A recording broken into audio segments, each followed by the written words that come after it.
Vote নিয়ে তৃণমূলের অন্দরেই কোন্দল, নির্বাচনের লড়াই নিয়ে ভিন্ন মত অনুব্রত ও শতাব্দী রায়। লড়াই কঠিন না সহজ তা নিয়ে দ্বিধাবিভক্ত তৃণমূল কংগ্রেস নেতৃত্বই।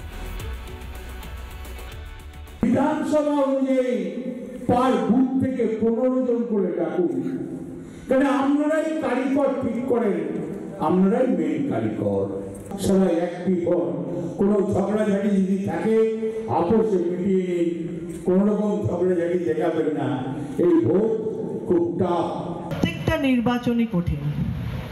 আমরা সবসময় বলছি যে এই নির্বাচন কঠিন, এই আমাদের গরম পড়ার মতো। দেখবেন প্রত্যেক বছরই বলে উফ এবছর যা গরম পড়লো না, কোনো বছর এত বছরে পড়েনি। কিন্তু আলটিমেটলি প্রত্যেক বছরই ঠান্ডাকেও এরম বলি, গরমকেও এরম বলি। সেরকম প্রত্যেক বছর নির্বাচনকে বলি খুব কঠিন, সত্যি তাই। প্রত্যেক বছরের নির্বাচন কঠিন, আবার প্রত্যেক বছরের নির্বাচন সহজ, কারণ মমতা ব্যানার্জি আমাদের সঙ্গে আছে।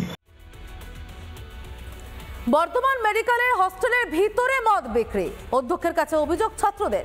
অভিযোগের ভিত্তিতে বসে টিচার্স কাউন্সিলের বৈঠক। বৈঠকের বাইরে ছাত্রদের স্লোগান পাল্টা স্লোগান। ঘটনাটি স্বাস্থ্য ভবনে জানানোর আশ্বাস অধ্যক্ষের।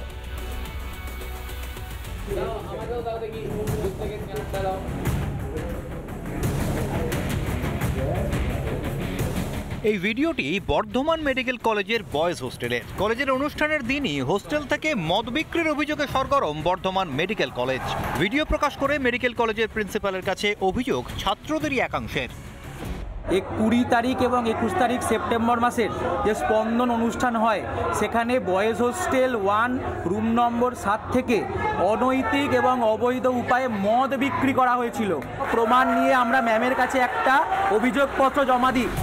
ছাত্রদের অভিযোগের ভিত্তিতে সোমবার কলেজে বসে টিচার্স কাউন্সিলের বৈঠক, আর সেই বৈঠক ঘিরেই উত্তেজনা ছড়ায়। কলেজের ভেতরেই চলে ছাত্রদের দুপক্ষের স্লোগান পাল্টা স্লোগান।